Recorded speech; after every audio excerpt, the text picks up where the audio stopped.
Bueno, a quien tenemos ahora en línea es a el economista Ricardo López Murphy, que siempre es una voz muy interesante para escuchar en materia económica, por supuesto. ¿Qué tal, Ricardo? Daniel Rodiguero te saluda. ¿Cómo están ustedes? ¿Cómo les va? Muy bien, todo bien. Ricardo, te hago una pregunta antes de empezar a hablar de la situación económica.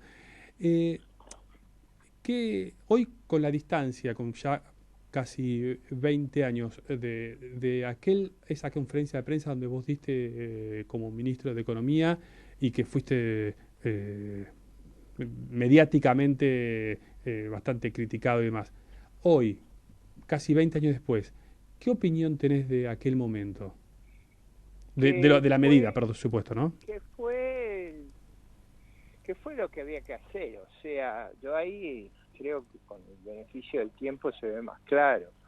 O sea, la alternativa a no actuar era un costo inmenso, o sea, era llegar a una situación de crisis de confianza y a partir de ahí un derrumbe de la economía, que fue lo que ocurre 9 meses después por, eh, por la inviabilidad de poder financiar las cuentas públicas. Entonces yo creo que si se hubiera actuado como yo sugerí en esas circunstancias, hubiéramos evitado la crisis de confianza y eso hubiera evitado los terribles trastornos que vivimos en el año 2002, Claro. que, que han sido tan terribles que todavía no los hemos podido superar. O sea, para dar un ejemplo, en esa época no había ningún problema con los precios de los servicios públicos, se cubrían los costos, lo pagaban los usuarios. Eso no se pudo volver más, porque una vez que eso se rompe, recomponerlo es muy complejo. Y yo creo que esas consecuencias sobre nuestra organización económica han sido muy duras y crean una gran inviabilidad y han generado esta situación que pese a circunstancias favorables hace 12 años que no crecemos. Mm. Llegamos a un récord muy malo. Entonces mi lectura es que a 20 años estoy mucho más convencido de lo que estaba en esa época. ¿Y cómo En se esa sale? época era un Sí. problema de cómo uno diagnosticaba la naturaleza de la dificultad que enfrentábamos. Sí. Ahora, a 20 años atrás, se sabe perfectamente que los problemas de financiamiento del sector público, los problemas de credibilidad de la deuda pública argentina están en el corazón del riesgo país y el riesgo país está en el corazón de nuestro fracaso y creo que la prueba ahora es abrumadora. ¿Y cómo se sale de esta situación? Por supuesto no es de un día para el otro, pero ¿cuál sería el camino para salir de este problema? El primero es reconocer el problema estructural que tiene Argentina, que yo creo que es la clave de su dificultad. O sea, el problema estructural es que su sector público es muy difícil de financiar, lo era en aquellas circunstancias por problemas coyunturales, pero ahora lo es más de manera estructural por el gran crecimiento del gasto.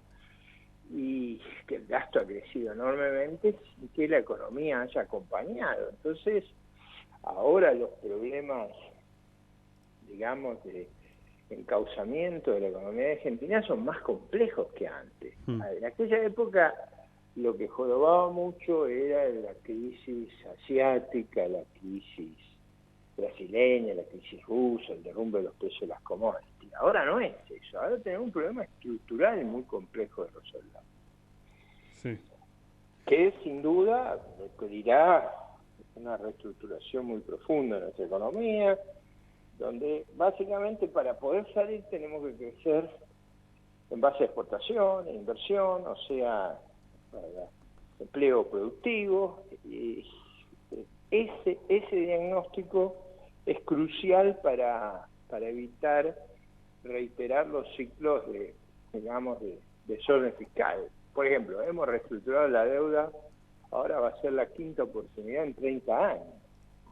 Claro. Eso, por ahí no va, eso creo yo a esta altura se conoce con claridad. En estos casi 3 meses de gestión de Alberto Fernández, ¿crees que va en ese camino? Yo creo que ellos han, al revés de lo que yo diagnostico, ellos creen que el problema importante es arreglar la deuda, que no es que no deje de ser, pero digamos, nosotros ya hicimos una quita de 35 en el año 93, quedaron 65, una quita de 70 en el año 2005, quedaron 20. Ahora vamos por una quita, de 40, van a quedar 12. O sea, el que invirtió en bonos argentinos 100 en el año 88, 89 y tiene 12, si la quita se concreta. ¿Se han aliviado los problemas nuestros? No, yo no lo veo eso. Y me parece que en el corazón de nuestro fracaso está esa dificultad de diagnosticar que el núcleo del problema es reestructurar nuestra economía de modo que crezca como han crecido las economías exitosas, en base a exportación, en base a inversión, en base a empleo productivo. Eso es lo que tenemos que hacer. ¿Qué pasa si la Argentina, qué pasa para el vecino de a pie, el taxista, el kiosquero, si la Argentina cae en default? ¿Cómo lo va a sentir?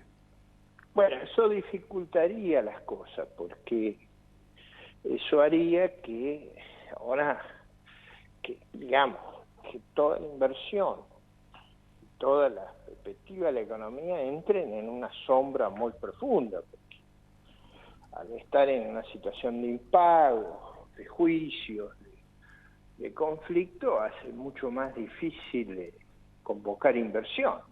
Y sin inversión, hace 12 años que no crecemos, ¿cómo vamos a crecer? Por eso creo yo que el gobierno, como los acreedores, van a tratar de evitar caer en esa circunstancia, sobre todo si actúan sensatamente ambos, buscando una salida que los beneficie a ambos. Acá la cuestión clave de entender es que no se van a perjudicar, es un lenguaje malo que estamos usando, no es que se va a perjudicar a los acreedores, se los va a beneficiar.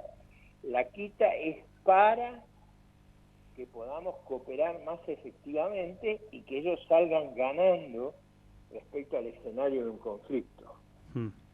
Y nosotros también. Esa es la clave del problema que enfrentamos. ¿Por qué nosotros no tenemos políticas de largo plazo? Si uno dice, bueno, ¿cuál es la política de largo plazo de la Argentina? No hay 10 políticas ni 5, creo que no hay ni una. ¿Por qué pensás que no se da? Yo creo que básicamente nuestra narrativa ha fallado, y ha fallado en todas las dimensiones. O sea, veamos en educación. En educación nosotros tenemos una caída dramática en los indicadores de rendimiento de nuestros educandos, en las pruebas PISA. No hemos podido concretar un funcionamiento de nuestras universidades adecuado, eso muy persistente.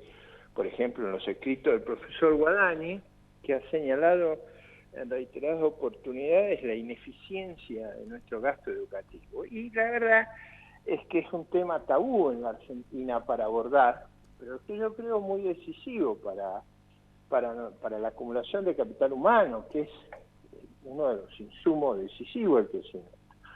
¿Por qué no se logra resolver ese problema? Creo yo, en una gran medida, porque el tema siempre ha sido capturado por los sectores corporativos vinculados al proceso educativo, y eso ocurre en los restos de las actividades del Estado. Hay una gran captura de los sectores corporativos, porque es una sociedad muy cerrada, muy corporativa, y hace un lujo de eso en lugar de competir y cooperar. Y eso no es fácil de revertir. Sí, lo que decía Daniel Filmus como una autocrítica, el que fue ministro de Educación de la Nación, es que él decía, hemos logrado abrir muchísimas escuelas, universidades y demás, pero pusimos toda la atención en la infraestructura y olvidamos lo que fue el contenido educativo. Uno no sabe y los resultados, ¿no? Claro, por supuesto. Es como el Evangelio. Claro. Por sus frutos los conoceréis. No es una cuestión de intenciones, es una cuestión de resultados. Uno no sabe. Son muy malos. Y claro. Son muy malos respecto a nuestros vecinos geográficos. Es el corazón de la dificultad. Yo siempre uso como vara de medida cómo estamos versus nuestros vecinos. Y en eso hemos estado retrocediendo. Ninguno de ellos tiene una crisis tan prolongada como la nuestra, con la excepción de Venezuela, que es una catástrofe, ¿no? Sí, sí, por supuesto. Eh, en cuanto a este armado de un frente liberal que se intentó dar en 2019 y bueno, no se logró, ¿crees que para 2021 o para lo que viene se puede dar? Yo creo que nosotros tenemos una responsabilidad de ofrecer una alternativa respecto a este gobierno y respecto al gobierno anterior.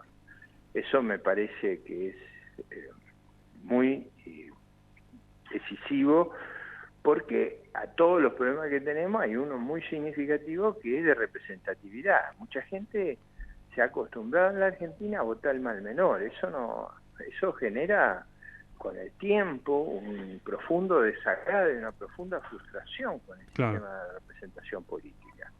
Por eso nuestra contribución tendría que ser construir una respuesta que canalice esa expectativa. Bien, pero digamos, tenés la puerta abierta a poder participar en un frente amplio. Eso, sin duda, eso está abierto, pero es muy importante que tengamos esa lucidez de presentar una alternativa. Yo creo que eso es vital para el futuro. Bien. Y la última, y te dejo. ¿Dónde se equivoca Mauricio Macri durante su gestión? A mí me parece que el error inicial del diagnóstico fue decisivo. En esto no hay segundas chances. Si uno se equivoca feo al comienzo en el diagnóstico, y después hubo mala praxis, pero el error inicial de no apreciar cuán delicada era la situación y de generar ese facilismo, esa sensación de que las cosas se resolvían sencillas. Por ejemplo, eso de la inflación era fácil. Llevábamos 75 años de inflación y habíamos quitado 13,0 a la moneda, un problema fácil. A mí me parece que esa falta de diagnóstico serio Sí. en cuanto a los problemas de crecimiento de la Argentina, de funcionamiento de su sector público, de su diseño institucional, estuvo en el corazón del fracaso. Bien. ¿Los equipos económicos que tuvo te gustaron? No, pero excede a eso. Yo Está bien, no está bien. estuve de acuerdo. Yo en noviembre del 2015 tenía una visión terriblemente pesimista. Bueno, como en parte la tengo ahora, porque es siempre el diagnóstico de que las cosas son más sencillas de lo que son. Las cosas son complejas, Sí. son laboriosas y requieren una profunda autocrítica sobre lo que hicimos como sociedad y reconocer, digamos, el retraso relativo. ¿Y qué es lo que va a cambiar? No puede ser lo globito y el baile lo que cambia. Sí. Está perfecto. Bueno, Ricardo, Un gusto de haber hablado con usted. te agradecemos tu tiempo y volvemos a hablar, en algún momento te volvemos a molestar. Muy bien, muchas gracias. Muy bien. Bueno, fue Ricardo López Murphy, economista y también ha ocupado la cabeza de la cartera económica a nivel nacional.